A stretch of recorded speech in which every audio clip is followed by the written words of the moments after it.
이 길이 옳은 길인지, 이 길이 하나님이 원하시는 길인지, 이 길이 하나님이 축복하는 길인지에 관하여서 심사숙고해야 할 것은 부모의 몫인 줄 믿습니다. 하나님 말씀 보도록 하겠습니다. 하나님 말씀은 창세기 46장 1절부터 7절까지 말씀입니다. 다 찾으신 줄 알고 오늘 이 아침 우리에게 주시는 하나님의 말씀인 줄 믿습니다.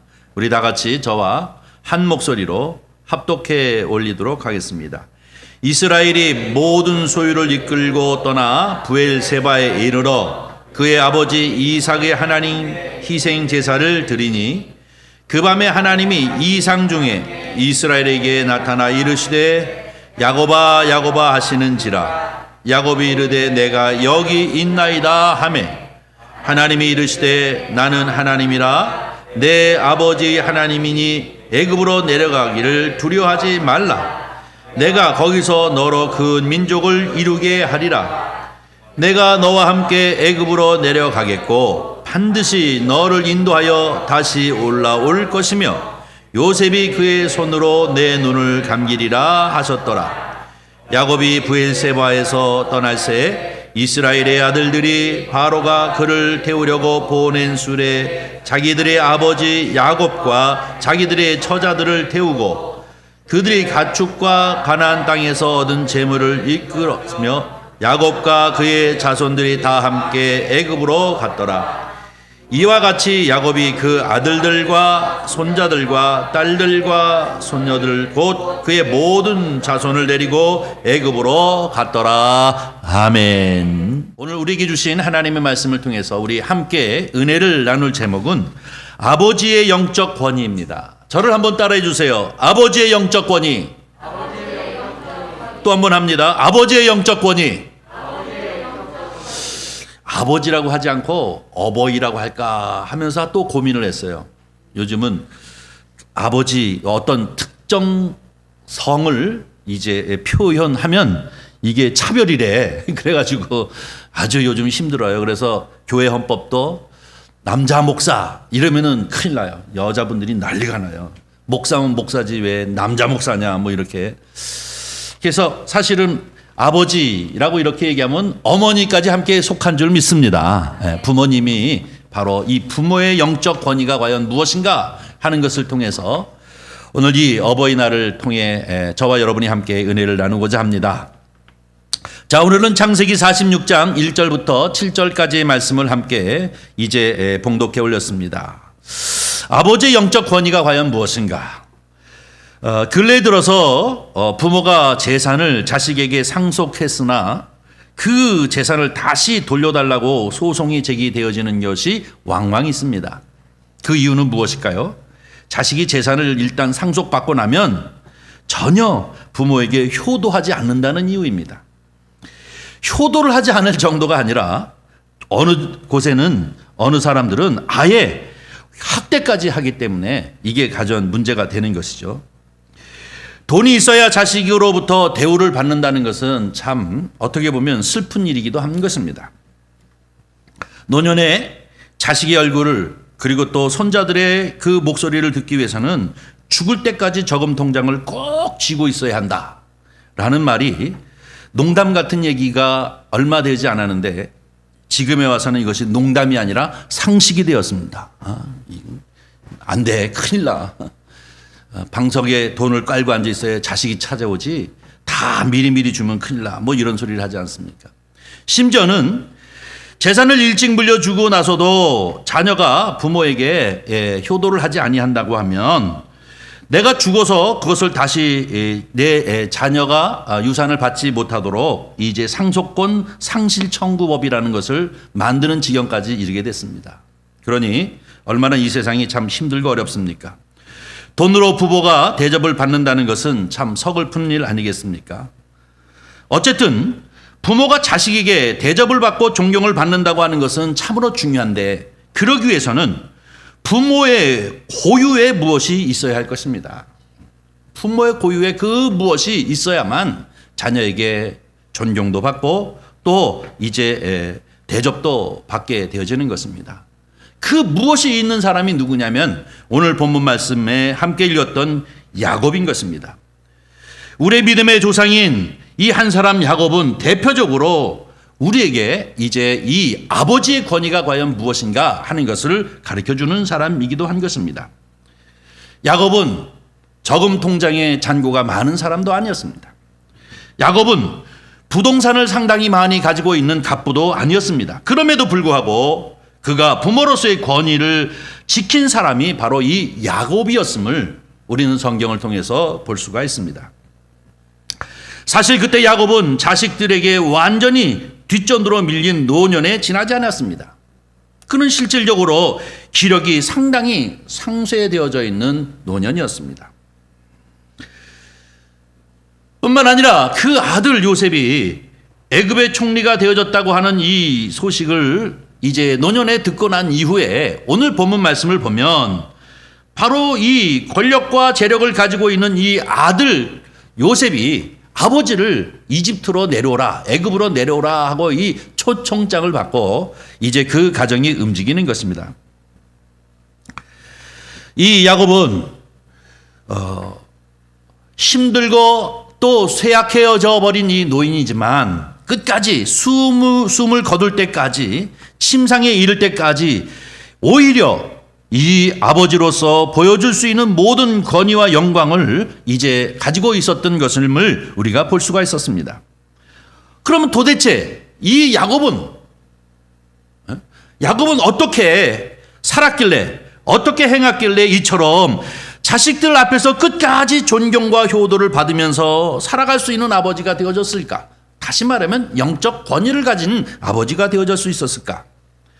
우리는 이 어버이 주일을 맞이해서 본문을 통해 가지고 바로 이 노년의 부모로서 젊은 자식들 앞에서 끝까지 자기의 영적 권위를 지키고 있는 이 요셉의 삶의 모습을 우리가 상고해 봄으로써 이 어버이 주일을 맞이해서 우리도 영적 권위를 갖는 부모님들이 되시기를 주님의 이름으로 간절히 축원합니다.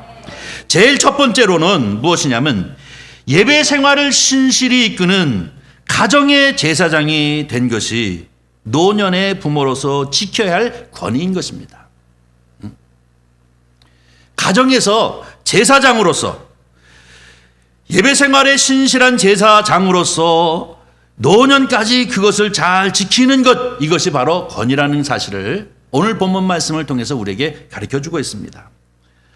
사실 따지고 보면 오늘 본문 말씀 1절서부터 7절까지 말씀을 함께 읽었습니다마는 야곱이 이 시점에는 정말로 쇠약한 입장에 서 있는 상황이었지만 12아들을 다 합친 것보다도 아주 상당하게 큰 능력이 있었는데 그것이 무엇입니까? 야곱은 죽었다고 생각했던 이 요셉이 살아있다고 하는 소식을 듣게 되어졌을 뿐만 아니라 그 요셉이 초청장을 보냈습니다. 아버지, 이 이집트로 내려와서 사십시오 라고 얘기했습니다. 근데 내려가는 것은 한 7박 8일 정도쯤 있다가 오는 것이 아니고 한두 달 동안 머물렀다가 다시 돌아오는 것이 아니고 거의 이민 수준이었습니다. 오늘 본문 말씀에 얘기한 것처럼 야곱과 그 아들들과 그 손자와 손녀뿐만 아니라 가나안 땅에서 가지고 있었던 모든 재산을 다 끌고 이집트를 향해서 내려가는 것은 결국은 이것은 잠깐 왔다가 하는 것이 아니라 이민 수준인 것임을 볼 수가 있습니다. 완전히 고향을 떠나는 것입니다. 그리고 애굽을 향하여 내려가는 것입니다. 이 초청장을 받고 야곱이 온 가족과 함께 저 이집트를 향해서 내려가다가 브엘세바에 도착했습니다. 브엘세바라고 하는 것은 우리가 성경 지리를 통해서 잘 알 수 있지만 이 가나안 땅의 제일 남단에 속하는 것입니다. 가나안 땅이 있다면 그 제일 남쪽에 속하는 것이고 거기를 지나면 광야가 오고 광야가 지나면 이집트를 향해 갈 수 있는 것이기 때문에 이 브엘세바는 결국은 여기서 한 걸음 더 나가면 광야로 바로 들어가고 다시 뒤로 돌이킬 수 없이 이집트를 향해 가는 이 상황인데 야곱의 입장에서는 마음에 깨름직한 것이 있었습니다. 어떤 것이 깨름직하겠습니까? 자, 할아버지인 아브라함으로부터 이 땅은 약속의 땅이다.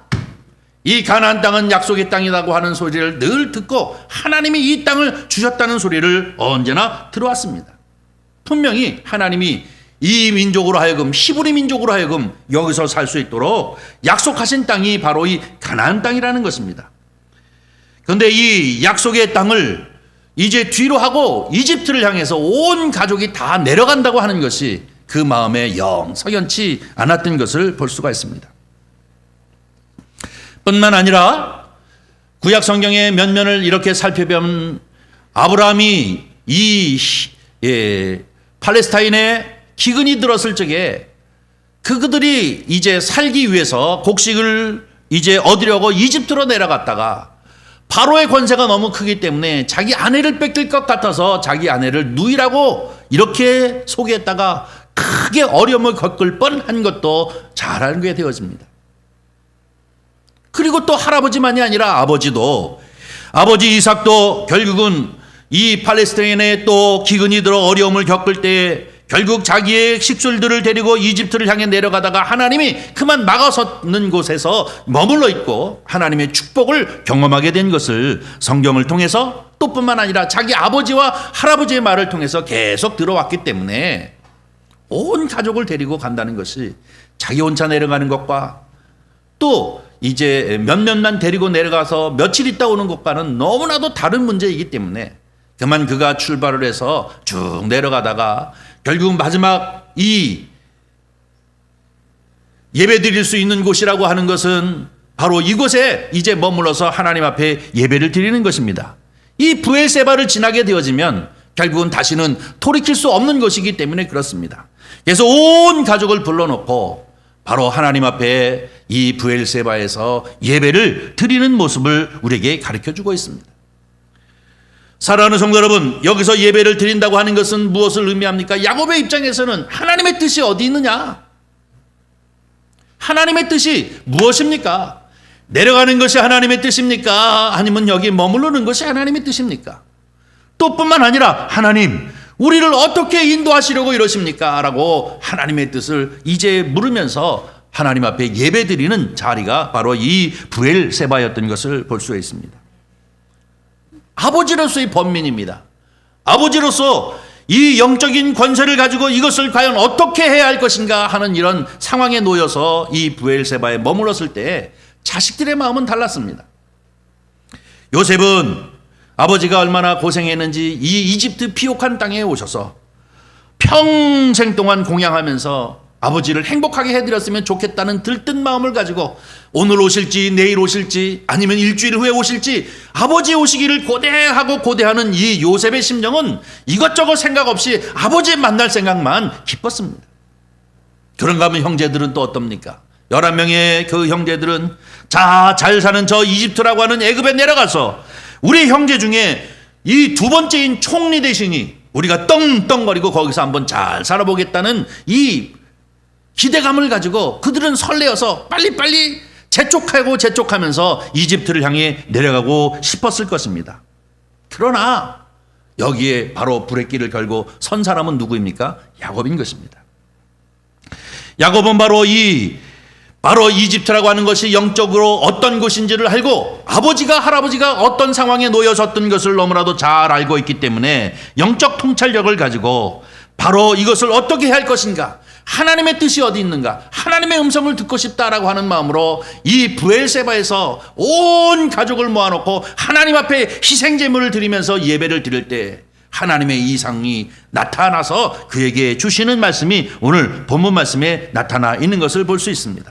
바로 2절 한번 읽어보겠습니다. 다 같이 읽습니다. 그 밤에 하나님이 이상 중에 이스라엘에게 나타나 이르시되 야곱아 야곱아 하는지라 야곱이 이르되 내가 여기 있나이다 하매 하나님이 이르시되 나는 하나님이라 내 아버지의 하나님이니 애굽으로 내려가기를 두려워하지 말라. 내가 거기서 너로 그 민족을 이루게 하리라. 내가 너희와 함께 애굽으로 내려가겠고 반드시 너를 인도하여 다시 올리올 것이며 요셉이 그의 손으로 내 눈을 감기리라 하셨더라. 아멘. 하나님의 음성을 들었어요. 하나님의 음성을 들었어요. 하나님 앞에 예배를 했더니 바로 이 영적인 것, 이 문제를 가지고 아버지이기 때문에 고민하면서 하나님 앞에 예배하며 주님 앞에 간구했더니 주께서 나타나셔를 말씀하시기를 뭐냐면 내려가기를 두려워하지 말라는 것입니다. 내가 너와 같이 함께 내려갔다가 같이 올라오겠다는 거예요. 그뿐만 아니라 아브라함에게 약속한 것처럼 실질적으로 그 일이 이 이집트에서 큰 민족이 이루어지는 것으로 이루시겠다는 것입니다. 뿐만 아니라 거기에 있는 것이 아니라 너희가 다시 약속의 땅인 가나안 땅으로 올라오게 할 것이다 라고 얘기하고 있습니다. 여기서 야곱아 야곱아 이스라엘아 라고 하는 건 동격입니다. 야곱도 이제 이스라엘도 야곱 동격의 이야기를 하고 있는 것인데, 이것은 여러분 하나님 앞에 놀라운 응답을 받지 않았습니까? 근데 오늘날도 마찬가지란 말입니다. 오늘날도 별반 다르지 않다는 것입니다. 사랑하는 자식들이 세상 물정은 우리보다 더 빠릅니다. 뭐 요즘은 인터넷이니 뭐니 우리는 도대체 손댈 수 없는 여러 가지 것들에 관해서 너무나도 능하기 때문에 세상 돌아가는 이 모습들이나 이 물정이라고 하는 것은 우리 자녀들이 우리보다 훨씬 빠릅니다. 뿐만 아니라 사회적인 여러 가지 적응 능력도 우리보다 앞서 있습니다. 더 나아가서는 어디 가서 살아야 잘 살 수 있는 것인지, 어디 가서 집을 장만해야 돈을 벌 수 있는 것인지, 또 어느 학군에 들어가서 자녀를 키워야 좋은 학군인지는 우리보다도 너무나도 잘 압니다. 그러나 그들이 못 미치는 것은 야곱의 아들들이 못 미치는 것과 똑같습니다. 그러나 그들이 못 미치는 것은 바로 이 길이 옳은 길인지, 이 길이 하나님이 원하시는 길인지, 이 길이 하나님이 축복하는 길인지에 관하여서 심사숙고해야 할 것은 부모의 몫인 줄 믿습니다. 이것이 어버이로서의 영적 권위인 것입니다. 우리는 자기 자식의 앞날을 위하여 늘 새벽마다 틈나는 대로 기도하는 기도의 사람들입니다. 자식이 바르게 살아갈 수 있도록 성경 말씀을 가지고 그들에게 조언할 수 있는 사람이 바로 어버이인 줄 믿습니다. 자녀들로 하여금 어떻게 하면 교회에 더 잘 출석할 수 있을까 하는 문제를 가지고 하나님 앞에 기도할 뿐만 아니라 교회 옆으로 이사를 해서 교회 생활에 충실할 수 있도록 힘쓰고 애쓸 수 있는 것이 바로 부모의 몫인 줄 믿습니다. 예, 교회 갔니? 예, 그 문제는 하나님 앞에 기도해봐라. 먼저 하나님 앞에 예배하며 여쭈는 것이 바른 길이 아니겠니? 하면서 얘기할 수 있는 것이 우리 사랑하는 믿음의 부모들이 해야 할 몫인 줄 믿습니다. 물론 우리는 느릴 수 있지요. 사회에 적응하는 적응력도 느릴 수 있고, 또 뿐만 아니라 세상이 돌아가는 이 물정도 느릴 수는 있지만 영적인 부분에 관하여서는 변함이 없는 줄 믿습니다. 야곱이 사는 시대나 오늘 우리가 사는 시대나 우리가 영적 권위를 가지고 아버지로서 해야 할 그 고유의 능력이라고 하는 것은 보다 더 신중하게, 보다 더 심사숙고하면서 하나님 앞에 예배하며 그것을 선택할 줄 아는 그러한 권위를 가진 것이 부모인 줄 믿습니다. 사랑하는 성도 여러분, 대소사를 놓고 온전히 하나님 앞에 늘 기도하면서 그것을 결정하여 한 걸음 한 걸음 내들여감으로 자녀들과 내가 복을 받는 이것들을 경험함으로 말미암아 우리 사랑하는 자녀들에게 늘 공경받는 영적 권위를 끝까지 갖는 저와 여러분이 되어지기를 주님의 이름으로 간절히 축원합니다. 두 번째 말씀입니다. 두 번째로 우리가 영적 권위를 갖는 것은 사회생활에 있어서 신자로서 의연한 태도를 지키고 있는 것을 노년에도 자녀들에게 보여주는 모범을 보여야 될 줄 믿습니다. 이것은 무엇이냐? 어떤 상황에서든지, 세상이 돌아가는 어떤 상황에서든지 우리는 믿음의 사람 안에이라고 하는 사실을 가지고 의연한 태도를 가지고 살아가는 것을 노년에서도 끝까지 마지막 순간까지 보여주는 모범의 태도를 가져야 될 줄 믿습니다. 자식들은 젊기 때문에 주눅에 들기가 쉽습니다. 권력 앞에서 또 혹은 재물을 많이 가진 사람 앞에서 주눅 들기가 쉽지만 야곱처럼 지극히 당당하게, 노년이라 할지라도 야곱이 이 바로 앞에서 당당하게 서서 자기가 할 것을 다 하는 것처럼 믿음의 사람답게, 믿음의 어버이답게 우리도 영적인 당당함을 가지시는 그런 은혜가 있기를 주님의 이름으로 간절히 축원합니다. 창세기 47장 7절부터 10절 말씀 읽도록 하겠습니다. 47장 7절부터 10절입니다. 우리 다 같이 함께 읽습니다. 요셉이 자기 아버지 야곱을 인도하여 바로 앞에 서게 하니 야곱이 바로에게 축복하매 바로가 야곱에게 묻되 내 나이가 얼마냐? 야곱이 바로에게 아뢰되 내 나그네 길이 세월이 130년이니이다. 내 나이가 얼마 못되니 우리 조상의 나그네 길이 연조에 미치지 못하나 짧고 험한 세월을 보내었나이다 하고 야곱이 바로에게 축복하고 그 앞에서 나오니라. 아멘. 여러분, 요셉이 파라오가 어떤 사람입니까? 당대의 최강의 권력자입니다. 거기에 비하여 야곱은 어떠합니까? 여기서 야곱이라고 하는 것은 어떠한 처지입니까? 그 처지와 상관없이 야곱의 모습은 정말로 당당하고 여유 있게 이 바로를 만나는 모습을 볼 수가 있습니다. 요셉의 인도함을 받은 이 요셉은 바로 앞에서 만나자마자 그를 축복했습니다. 그리고 이런 이야기 저런 이야기를 다 마치고 그에게서 물러서기 전에도 바로에게 축복했습니다. 여러분, 바로는 부족함이 없는 사람입니다. 세상적으로 보면 바로는 모든 권세와 권력을 다 가진 사람입니다.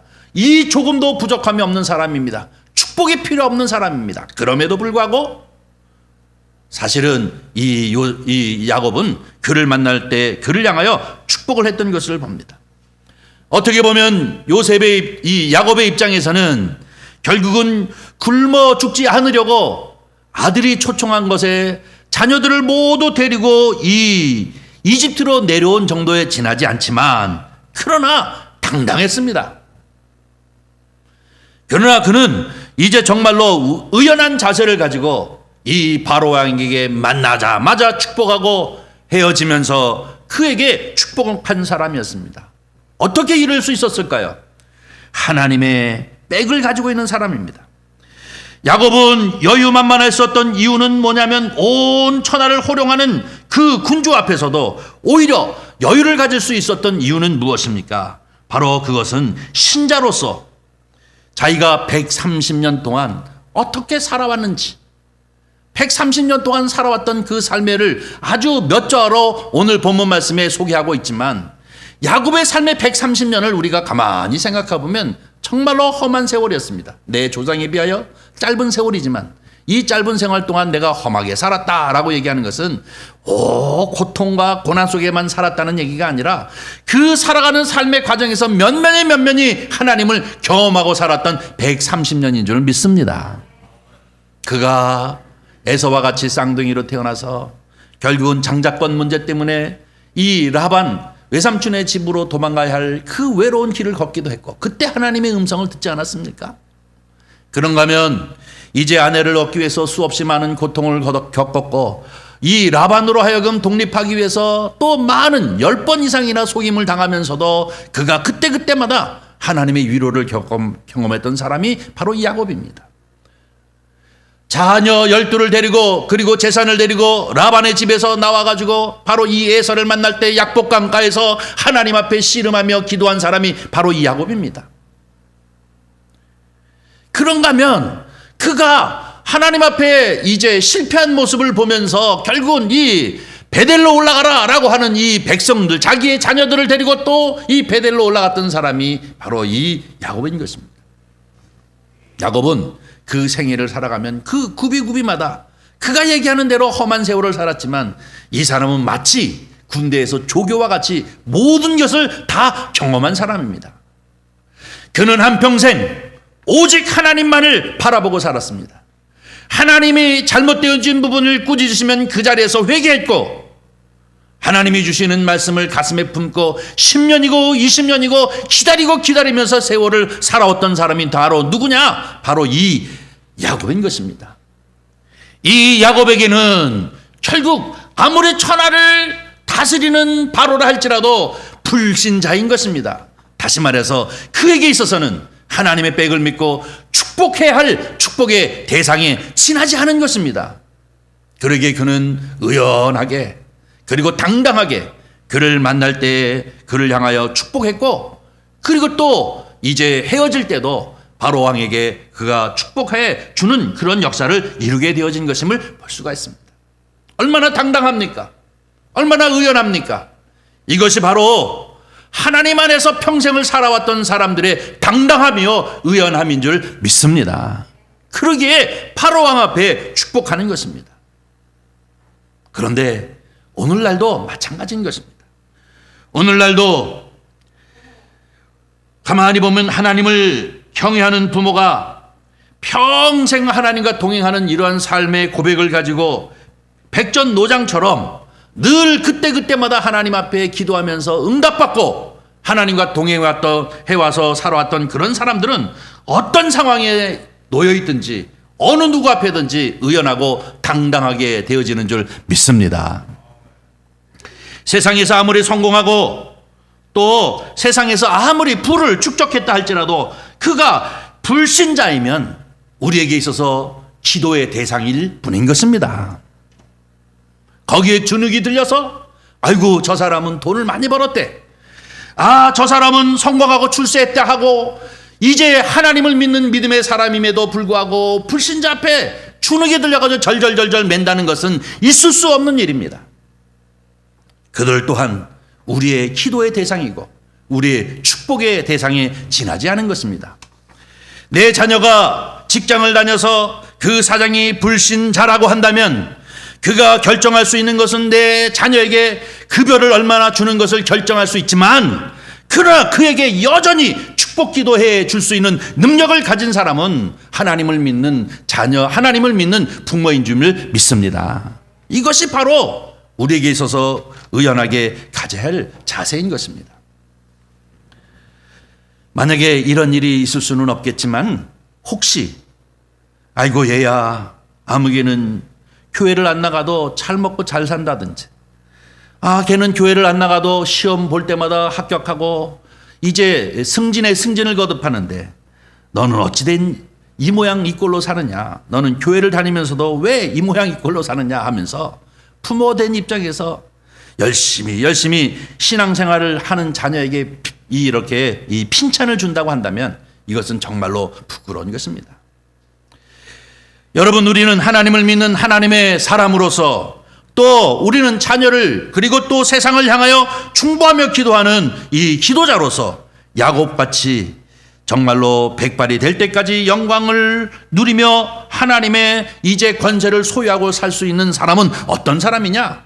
내가 믿음의 확신을 가지고 내가 하나님의 백성이라고 하는 이 야곱과 같은 자세를 가지고, 역시 불신자는 불신자이고 그들에게 있어서는 언제나 기도의 대상이라고 하는 사실을 가지고 자녀들 앞에 언제나 당당하고 의연한 태도의 모습을 보여주는 것이 모범적인 태도인 줄 믿습니다. 이것이 바로 영적 권위를 가진 어버이의 모습인 줄 믿습니다. 그런가 하면 세 번째로는 바로 이 축복의 생활을 누릴 수 있도록 이제 그 축복받을 수 있는 능력을 전수해 주는 것, 이것이 또 부모로서 남겨줄 유산인 줄 믿습니다. 사랑하는 성도 여러분, 우리가 이 야곱과 같이 않고서는 세상 사람이 줄 수 있는 그런 것이 아닙니다. 야곱만이 줄 수 있는 것이 바로 이 축복권인 줄 믿습니다. 오늘 본문 말씀 지나서 창세기 49장 1절과 2절 말씀 우리 함께 읽겠습니다. 시작. 야곱이 그 아들들을 불러 이르되 너희는 모이라, 너희가 후일에 당할 일에 내가 너희에게 이르리라. 너희는 모여 들으라. 야곱의 아들들아, 너희 아버지 이스라엘에게 들을지어다 라고 얘기하면서 그 다음에 12아들에 관하여서 한 사람 한 사람 그가 축복하고 있는 것임을 볼 수가 있습니다. 그런데 여러분 보십시오. 야곱이 자녀 각 사람마다 축복하는데 이 축복의 내용을 가만히 들여다보면 우리가 야곱의 축복 얘기하고 있지만 모든 것이 잘 먹고 잘 살으라고 하는 축복만의 이야기가 아니에요. 거기를 보니까 축복도 있고 그런가 하면 그의 앞날에 대한 예언도 하기도 하고, 또 그런가 하면 그의 잘못을 지적하여 돌이킬 것을 얘기하고 있습니다. 어떤 아들에게는 그의 잘못이 무엇이냐고 꼭 집어서 지적해 주기도 하고, 또 어떤 아들에게는 너는 영적인 우월성이 있는 그러한 사람이니까 영적인 은혜와 축복이 너에게 있을 것이다 라고 축복을 빌기게 하면, 육체적으로 복을 받는 자녀들, 또 나아가서는 나쁜 성격을 가지고 있는 아들에게는 그것을 고치라고 촉구하기도 하고, 그들이 당할 정치적인 어려움이 앞으로 계속 되어질 것임을 이제 깨달을 수 있도록 그를 가르치기도 하는 것을 볼 수가 있습니다. 그런 건 어떤 아들에게는 우상에 빠질까 조심하라고 권면하기도 하는 모습이 나타나 있는 것임을 봅니다.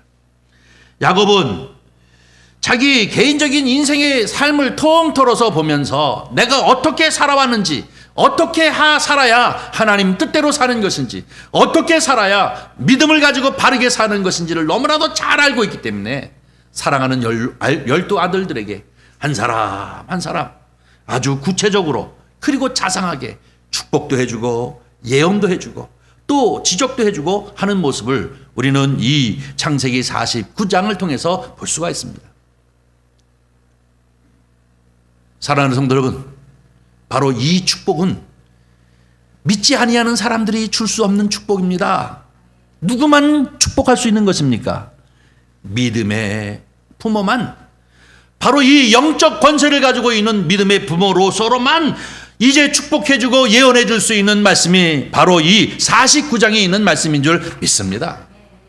저와 여러분은 바로 이렇게 의연하고 당당하게 우리의 가정의 예배의 제사장으로서 분명한 영적 권위를 가지고 우리 가정이 나가야 할 길을 제시할 뿐만 아니라 더 나아가서는 하나님을 믿는 믿음의 사람으로 평생 살아온 경험을 가지고 어떤 경우에든지 의연하고 당당한 영적 권세를 가지고 살아야 할 것을 자녀들에게 모범적으로 보일 뿐만 아니라 우리가 평생을 새벽마다 자녀를 위해서 기도하고 그들을 위해서 늘 이제 몸부림친 것과 같이 그들의 한 사람 한 사람의 성격, 또 한 사람 한 사람의 약점들을 기억하면서 그들을 향하여 마음껏 축복할 뿐만 아니라 그들이 쓰러질 수 있는 그러한 것이 무엇인지를 그들에게 가르쳐주는 그런 믿음의 권세를 가지고 축복하실 줄 아는 저와 여러분이 되어지기를 주님의 이름으로 간절히 축원합니다. 이것이 값지고 특별한 유산인 줄 믿습니다. 야곱 이는 아들들에게 평생을 늘 이제 영적 권위를 가지고 그들에게 복을 빌 수 있는, 그래서 결국은 하나님의 영광을 드러낼 수 있는 것은 과연 무엇일까요? 바로 하나님 앞에 모범적인 삶을 살았던 사람이 바로 야곱인 줄 믿습니다. 어찌 야곱의 아들들이 아버지의 이러한 면모를 보면서 가볍게 여길 수 있겠습니까? 어찌 아버지 앞에 머리를 숙이지 아니하겠습니까? 야곱이 그 자녀들을 향하여서 나는 많은 돈을 가지고 있다, 그리고 또 이제 이 통장에 많은 잔액을 가지고 있다라고 이렇게 보여주면서 그들의 바로 순종을 유도한 것이 아니라 영적 권위와 권세를 가지고 그들을 향하여서 바로 믿음의 모범을 보일 뿐만 아니라 영적인 유산을 한 사람 한 사람 구체적으로 그리고 또 상세하게 축복하는 유산을 허락해 준 것인 줄 믿습니다. 사랑하는 성도 여러분, 오늘 우리는 이 어버이 주일 이 아침을 맞이해서 야곱이 자기의 12 아들, 다시 말하면 이것은 이스라엘의 12지파를 의미하고도 있는 것인데, 모든 것에 성경이 얘기하고 있는 그 부모에 대한 권위와 권세는 어디에 있는 것입니까? 재산에 있는 것이 아니라, 저금통에 있는 것이 아니라, 또 부동산에 있는 것이 아니라 우리가 영적인 권위를 갖는 것에 있는 것인 줄 믿습니다. 자녀를 위하여 기도하고, 자녀를 위하여 당당함을 보여주고, 자녀를 위하여 영적인 유산을 어떻게 해야 복을 누릴 수 있는가 하는 것을 부모로서 잘 가르치는 것, 이것이 바로 어버이로서의 영적 권위가 있는 줄 믿습니다. 아무쪼록 이 아침 이 야곱의 모습을 가만히 상고하면서 저와 여러분은 어버이로서의 권위를 가지고 자녀들을 위하여 만대가 복을 받을 수 있도록 언제나 기도하고 또 기도하며 그들에게 당당함을 보이는 의로운 주님의 백성이 되어지기를 주의 이름으로 간절히 축원합니다. 기도하겠습니다. 자비로우신 아버지 하나님, 주님의 은혜와 사랑을 진심으로 감사합니다. 우리의 믿음의 조상인 야곱의 그 삶의 모습을 보면서 우리를 돌아봅니다. 그때와 지금이나 별반 다르지 아니하는 인생을 살고 있음을 주님 앞에 고백합니다. 우리를 하여금 영적인 권위와 권세가 있게 하여 주시어서 온 가족을 이끌며 하나님 앞에 바로 세우는 이제 제사장으로서의 역할을 온전히 감당하게 하여 주시옵으며 뿐만 아니라 어떤 경우에든지 혹 믿지 아니하는 불신자 앞에서라도 언제나 당당하고 의연한 영적 권위로 살아갈 수 있는 모범을 보일 수 있는 저희들이 되어지도록 은총을 베풀어 주시옵소서. 뿐만 아니라 주님 앞에 가는 날까지 우리의 자녀들을 위하여 마음껏 축복하고 기도하게 하여 주시옵으며 어버이이기 때문에 할 수 있는 영적인 권위를 가지고 그들을 온전히 바로 세워나갈 수 있도록 주께서 은혜와 축복을 더하여 주시옵소서. 주께서 함께하여 주시옵시기를 간절히 바라옵고 원하오며 우리 구주 예수님의 이름으로 기도하옵나이다. 아멘.